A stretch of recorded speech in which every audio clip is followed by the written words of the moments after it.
ఇక రెండు అంశాలు. ఒకటి, ప్రకాశం బ్యారేజీ సేఫేనా కాదా. నిన్నటి నుంచి ప్రజలందరిలో ఒక టెన్షన్ ఉంది. ఎందుకంటే ఒక 4 బోట్లు, ఇసుక మాఫియాకి సంబంధించిన 4 బోట్లు కొట్టుకొచ్చి ప్రకాశం బ్యారేజీని ఢీకొన్నాయి. అలా ఢీకొన్న సందర్భంలో 69వ గేటు దెబ్బతింది. దానికి సంబంధించిన బ్యాలెన్సింగ్ వెయిట్ ముక్కలైపోయింది.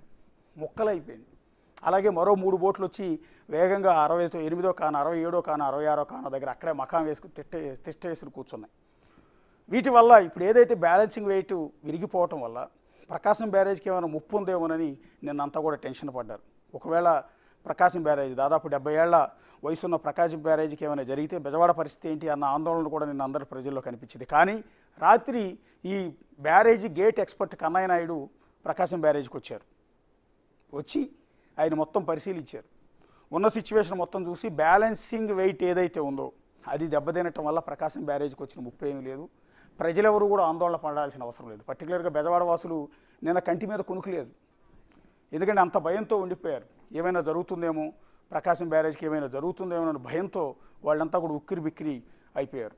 ఈ విధంగా ప్రకాశం బ్యారేజ్లో ఇన్ఫ్లో ఎంత ఉందో అవుట్ఫ్లో అంతే ఉంది. అన్ని గేట్లు 70 గేట్లు తెరిచే ఉన్నాయి.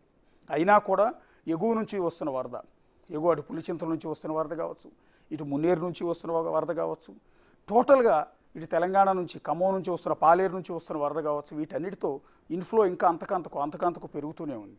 దాదాపు నిన్నైతే 11,30,000 క్యూసెక్కుల వరద నీరు చరిత్రలో మరి ఎప్పుడూ రానంత. అంటే ప్రకాశం బ్యారేజ్ నిర్మించిన తర్వాత కూడా ఇంత పెద్ద స్థాయిలో వరద, ఇన్ని క్యూసెక్కుల వరద వచ్చి ఉండదేమో. బహుశా 2009లో వచ్చిందని చెప్తూ ఉన్నారు, 2006లో వచ్చిందని చెప్తూ ఉన్నారు. కానీ ఈ స్థాయిలో 11.5 లక్షల వరద అనేది ఇప్పుడు కూడా రాలేదు. అయినా కూడా తట్టుకుని నిలబడింది ప్రకాశం బ్యారేజ్. నిజంగా హ్యాట్స్ ఆఫ్, సెల్యూట్ చేయాలి మన ప్రకాశం బ్యారేజ్కి. ఇంతమందిని కాపాడింది. ఇప్పటివరకు ఎన్నో లక్షల ఎకరాలకు సాగునీటిని, కోట్ల మంది జనానికి తాగునీటిని అందించిన ప్రకాశం బ్యారేజీ ఇంత పెద్ద వరదను కూడా తట్టుకుని నిలబడింది అంటే అప్పట్లో ఉన్న ఇంజనీర్లు ఎంత స్ట్రాంగ్గా కట్టారో చూడొచ్చు. అందువల్ల నిన్నొచ్చి బోటు ఢీకొనటం వల్ల, బ్యాలెన్సింగ్ వెయిట్ దెబ్బతింటం వల్ల ప్రకాశం బ్యారేజ్కి వచ్చిన నష్టం ఏమీ లేదని నిన్న ఎక్స్పర్ట్ కన్నయ్య నాయుడు వచ్చి భరోసా ఇచ్చి వెళ్ళారు. రాత్రి ప్రకాశం బ్యారేజీని ఆయన పరిశీలించారు.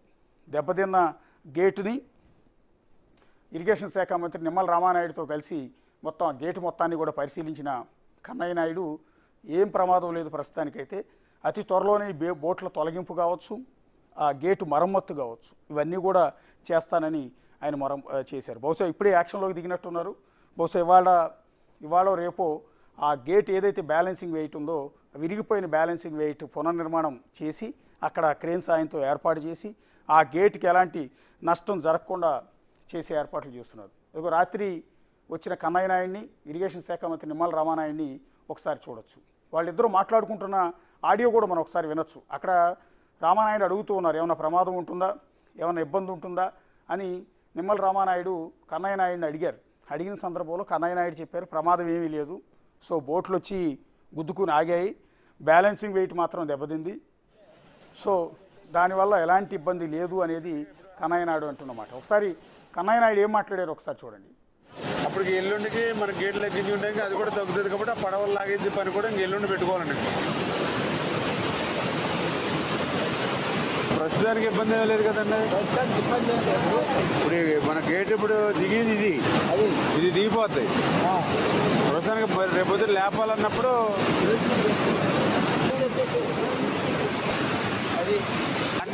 దాన్ని ఇప్పుడు దీని మీద ఉండి కొద్దిగా లైన్ చేస్తే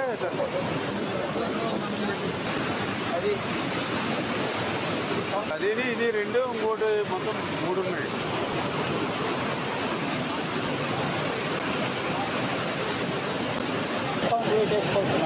క్యాప్ కాంక్రీట్ ఇచ్చి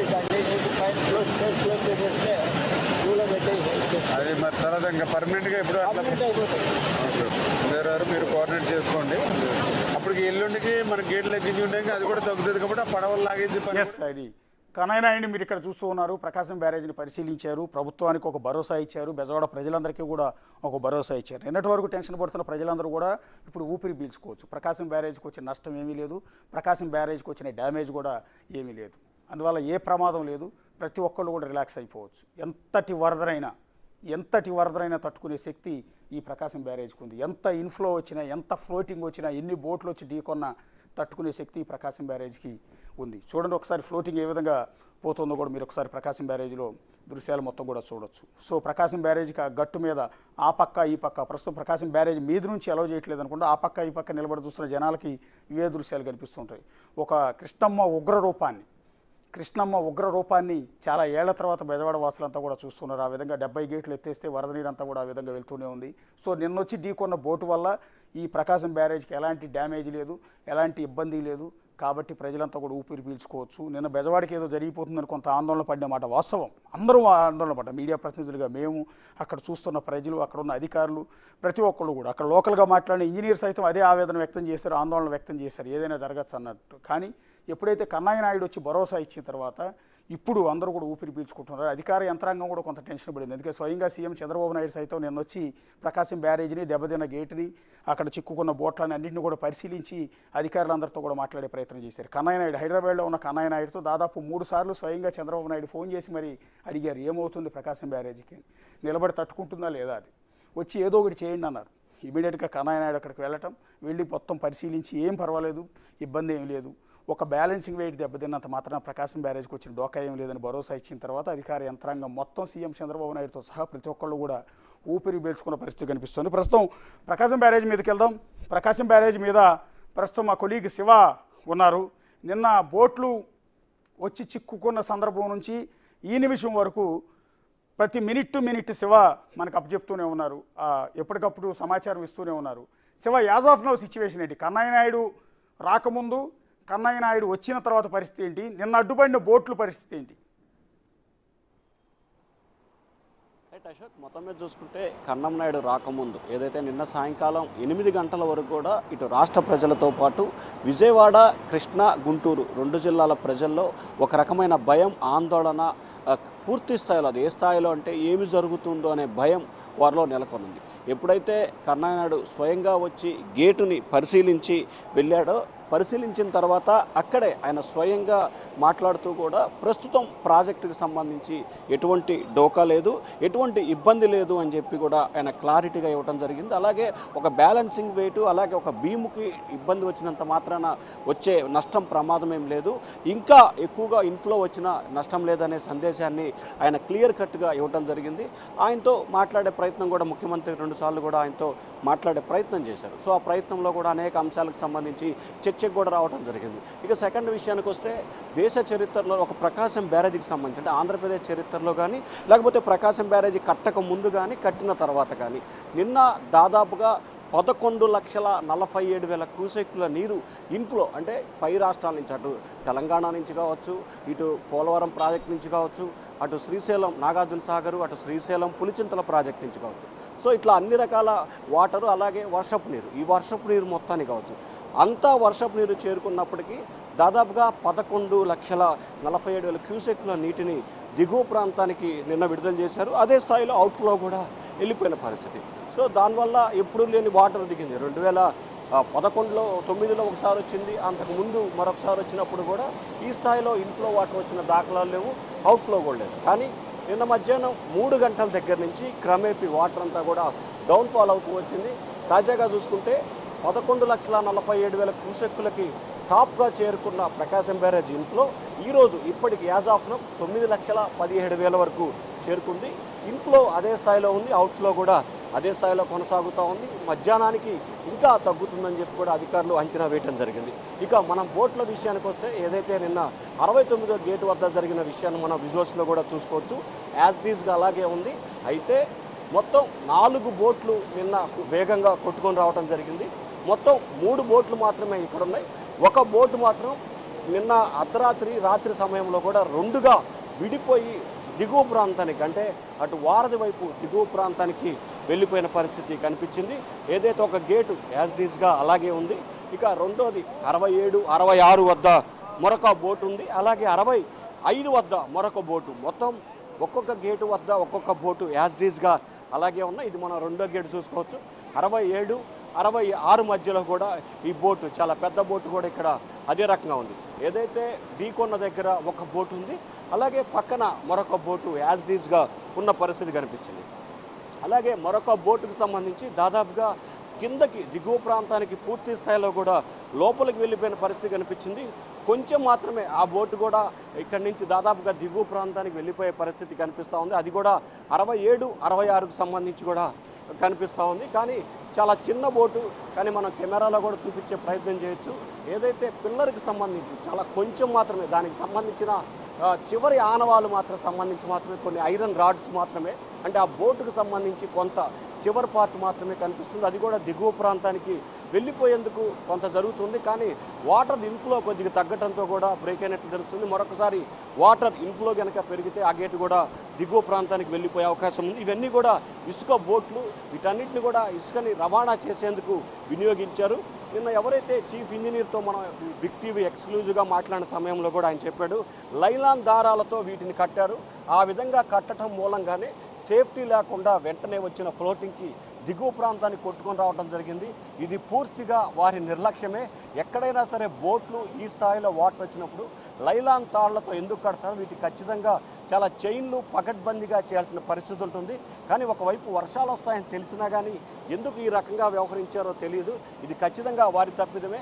కానీ వాటర్ ఇంట్లో రావడం కానీ ప్రమాదాలు జరగటం కానీ అది మానవ తప్పిదం కాదు, సహజంగా జరుగుతూ ఉంటాయి. సో కానీ అధికారులు పూర్తి స్థాయిలో అప్రమత్తంగా వ్యవహరించారని చెప్పి ఆయన కూడా కితాబిచ్చిన పరిస్థితి కనిపించింది. ఓవరాల్గా చూసుకుంటే నిన్న చీఫ్ ఇంజనీర్కి సంబంధించి రత్నకుమార్తో మనం ఎక్స్క్లూజివ్గా మాట్లాడినప్పుడు కానీ, లేకపోతే మంత్రి నిమ్మల రామనాయుడు కానీ, అలాగే కన్నమ్మ నాయుడుకి సంబంధించి కానీ, ఇట్లా ఓవరాల్గా చూసుకుంటే ఎండ్ ఆఫ్ ది డేకి సంబంధించి ప్రస్తుతం అయితే ప్రకాశం బ్యారేజీకి సంబంధించి ఎటువంటి ఇబ్బంది లేదు. ఖచ్చితంగా 15 రోజుల్లోపు ఏదైతే 3 గేట్లు పాక్షికంగా, ఒకటి అంటే 2 గేట్లు పాక్షికంగా, ఒకటి ఎక్కువగా దెబ్బతిన్నది చెప్పి కూడా మేము నిపుణులు అంటే డ్యామ్ సేఫ్టీ అధికారులు అలాగే ఇరిగేషన్ అధికారులకు సంబంధించి నివేదిక ఇవ్వటం జరిగింది. సో దానికి సంబంధించి ఈరోజు ఏదైతే కన్నమనాయుడికి సంబంధించి ఆయన బ్యారేజీ కట్టక ముందు నుంచి కూడా దీనికి సంబంధించిన నమూనా ఎక్కడెక్కడ ఏ చైన్ వేశారు, ఎక్కడెక్కడ ఏది నిర్మించారు, ఎక్కడెక్కడ ఏం బేమ్ పెట్టారు అనేది ఆయన దగ్గర పూర్తి స్థాయిలో నమూనా ఉన్నట్లు కూడా ఆయన రాత్రి చెప్పడం జరిగింది. సో ఆ నమూనా ఆధారం చేసుకొని 68, 69, 67 వద్ద ఏ రకమైన అమరికలు గతంలో చేశారు అదే నమూనా ప్రకారం కూడా ఈరోజు వాటిని ఒక నమూనా తయారు చేయాలని చెప్పి కూడా ఆయన సూచన చేసినట్టు తెలుస్తూ ఉంది. నిన్న ఉదయం ఇరిగేషన్ అధికారులు మంత్రి రామనాయుడికి కూడా మనం బిగ్ టీవీ ఎక్స్క్లూజివ్గా కూడా చూపించాం. నమూనా ఏ రకంగా ఉండబోతోంది, ప్రస్తుతం ప్రాజెక్ట్ ఏ రకంగా ఉందని చెప్పి ఆయన ఒక వైట్ పేపర్ మీద పెన్నుతో గీసి పూర్తి స్థాయిలో కూడా మంత్రికి వివరించారు. సో అదే నమూనాకు సంబంధించి కూడా ఈరోజు మధ్యాహ్నం మరొకసారి కన్నమనాయుడు మరికొద్ది సేపట్లోనే ప్రాజెక్టు వద్దకు వచ్చి ఆ గేట్ని మరొకసారి పరిశీలన చేస్తాడని చెప్పి కూడా చెప్తా ఉన్నారు. ఆయన పరిశీలించిన తర్వాత విజయవాడ ఇరిగేషన్కి సంబంధించిన మోడల్ హౌస్లో దీనికి సంబంధించిన నమూనాకు సంబంధించి ఒక ప్రతిపాదన తయారు చేస్తారు. ప్రతిపాదన తయారు చేసిన తర్వాత రానున్న వారం 10 రోజుల్లోపే దాన్ని అక్కడే నిర్మాణం చేపట్టి దాన్ని అక్కడే తయారు చేసి ఇక్కడికి వచ్చి క్రెయిన్ సహాయంతో యాజ్ లీజ్గా ఫిట్ చేస్తామని చెప్పారు. అయితే ఇదంతా జరగాలంటే ప్రస్తుతం ఏదైతే ప్రకాశం బ్యారేజీకి సంబంధించి 9,10,000 క్యూసెక్కుల నీరు ఇన్ఫ్లో అవుట్ఫ్లో ఉంది కాబట్టి ఇది 50 నుంచి 70,000 వరకు ఇన్ఫ్లో అవుట్ఫ్లో ఉన్నప్పుడు మాత్రమే ఇది సాధ్యమవుతుందని చెప్పి నిపుణులు చెప్తున్నారు. సో ఇది ఈ గేటు ఇవన్నీ కూడా ఏదైతే బీమ్ కానీ లేకపోతే వీటి బ్యాలెన్సింగ్ వాళ్ళు కానీ ఇవన్నీ తయారవ్వాలంటే ఖచ్చితంగా 10 నుంచి 15 రోజుల పాటు సమయం పడతా ఉంది. అలాగే 4-5 రోజుల కాలంలోనే వాటర్ ఇన్ఫ్లో కూడా తగ్గుతుంది కాబట్టి ఖచ్చితంగా ఆ స్థానంలో వాటిని పునర్నిర్మించడానికి ఎటువంటి ఇబ్బంది లేదు. ఇప్పుడు వచ్చిన ఇన్ఫ్లో అంటే నిన్న వచ్చిన బ్యారేజీకి 11,47,000 క్యూసెక్కుల నీళ్లు టాప్ హైయెస్ట్గా వచ్చింది. దానికి అదనంగా మరొక 3 లక్షలు అంటే దాదాపుగా 14,50,000 నుంచి 15 లక్షల వరకు నీరు ఇన్ఫ్లో వచ్చినా కానీ బ్యారేజీకి ఎటువంటి ప్రమాదం లేదనేది ఇరిగేషన్ శాఖ అధికారులతో పాటు కన్నమనాయుడు కూడా నిన్న స్పష్టం చేసిన పరిస్థితి కనిపిస్తూ ఉంది. సో ఓవరాల్గా చూసుకుంటే ప్రస్తుతం అయితే ప్రకాశం బ్యారేజీకి సంబంధించి ఇన్ఫ్లో 9,17,000, అవుట్ఫ్లో కూడా అలాగే 9,17,000 అయితే కొనసాగుతూ ఉంది. అయితే ఎగువ ప్రాంతంలో వర్షం కురుస్తున్న నేపథ్యంలో ఈ ఇన్ఫ్లో ఇదే విధంగా కొనసాగుతూ ఉందా, లేకపోతే నిన్నట్లాగా నిన్న మధ్యాహ్నం 3 గంటల నుంచి ఈరోజు ఉదయం 10 గంటల వరకు కూడా ప్రతి గంటకి 20,000, 50,000, 40 ఇట్లా తగ్గుతూ వస్తుంది కాబట్టి ఈరోజు సాయంకాలానికి ఇంకా తగ్గుతుందని చెప్పి కూడా అధికారులు అయితే ఒక అంచనా వేస్తున్నారు. ఒకవేళ ఇన్ఫ్లో 4 లక్షల నుంచి 5 లక్షల కనుక చేరితే కొంత దిగువ ప్రాంతానికి క్రేన్ సహాయంతో వెళ్ళి వాటి లోపల అంటే గేట్ల కింద ఏదైతే ఇప్పుడు 69, 67 దగ్గర జరిగిన ఎక్కడైతే ఢీకొందో ఆ ఢీకొన దగ్గర కిందకి వెళ్ళి అక్కడ కూడా ఒకసారి పరిశీలన చేయాలని చెప్పి అధికారులు అయితే ఒక ఆలోచన చేస్తున్నట్టు తెలుస్తూ ఉంది. సో వాటర్ ఇన్ఫ్లో కనుక తగ్గినట్లయితే ఖచ్చితంగా దానికి సంబంధించి కూడా పూర్తి స్థాయిలో అధికారులు ఒక అంచనాకు వచ్చే అవకాశం అయితే కనిపిస్తూ ఉంది. అశోక్, శివ, నిన్న మీరు చెప్పారు నిన్న లైవ్లో చెప్పినప్పుడు 11,35,000 క్యూసెక్ల అంటే చరిత్రలో ప్రకాశం బ్యారేజ్ కట్టిన తర్వాత ఆ స్థాయిలో రాని వరద నిన్న వచ్చిందన్నారు. ఇవాళ 9 లక్షలు అంటూ ఉన్నారు. అంటే దాదాపు 2 లక్షల క్యూసెక్ల వరద తగ్గిపోయిందా? దాదాపుగా 2,12,013 అంటే నిన్న మధ్యాహ్నం 2:15 సమయంలో 11,47,000 వచ్చింది.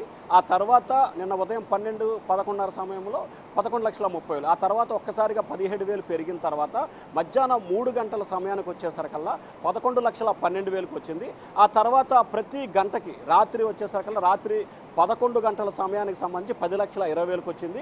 ఈరోజు ఉదయం నుంచి కూడా ఉదయం 6 గంటలకి 11,80,000, ఆ తర్వాత 8 గంటల సమయంలో 11,47,000, ప్రస్తుతం 10 గంటల సమయంలో 9,17,000. అంటే దాదాపుగా 2,30,000 క్యూసెక్కుల నీరు వరద వాటర్ కూడా తగ్గిందని చెప్పి కూడా అధికారులు వివరాలు ఇస్తున్న పరిస్థితి కనిపిస్తూ ఉంది. సో ఇదే ఇన్ఫ్లో కనుక కొనసాగితే ఈరోజు సాయంకాలం కల్లా దాదాపుగా సాధారణ పరిస్థితి, అంటే సాధారణం అంటే తక్కువ కాదు, దాదాపుగా 4 నుంచి 5 లక్షల క్యూసెక్కులు దిగువ ప్రాంతానికి ఇన్ఫ్లో వచ్చే అవకాశం ఉందని అధికారులు అంచనా వేస్తున్నారు. అయితే ఇటు తెలంగాణ ప్రాంతానికి సంబంధించి హైదరాబాద్ ఏరియా కానీ, ఇటు ఖమ్మం జిల్లా, అలాగే ఇటు ఎగువ ప్రాంతాలు అంటే పులిచింతలకు సంబంధించి నాగార్జున సాగర్, శ్రీశైలం ప్రాజెక్టులో ఆ ప్రాంతంలో కొంత వర్షం పడుతుంది కాబట్టి అక్కడ కనుక ఇన్ఫ్లో పెడితే ఇదే ఉధృతి కొనసాగుతుందేమని అధికారులు అయితే కొంత అలర్ట్ అవుతున్న పరిస్థితి కనిపిస్తోంది. సో కాకపోతే ఓవరాల్గా చరిత్రలో ఎప్పుడు చూడని ప్రకాశం బ్యారేజ్ కట్టిన తర్వాత కానీ కట్టక ముందు కానీ ఈ స్థాయిలో వాటర్ చూడలేదు కాబట్టి, సో ఇంకా ఎంత ఇన్ఫ్లో వచ్చినా ఇంతకంటే ఎక్కువ ఇన్ఫ్లో వచ్చే అవకాశం లేదు కాబట్టి ఎటువంటి పరిస్థితులను ఎదుర్కొనేందుకు సిద్ధంగా ఉన్నట్లు కూడా అధికార యంత్రాంగం అయితే చెప్తా ఉంది. Ashok, thank you Shiva. ఎప్పటికప్పుడు మీరు అక్కడి నుంచి అప్డేట్స్ అందిస్తూ ఉండండి. అది శివ చెప్తుంది దాని ప్రకారం.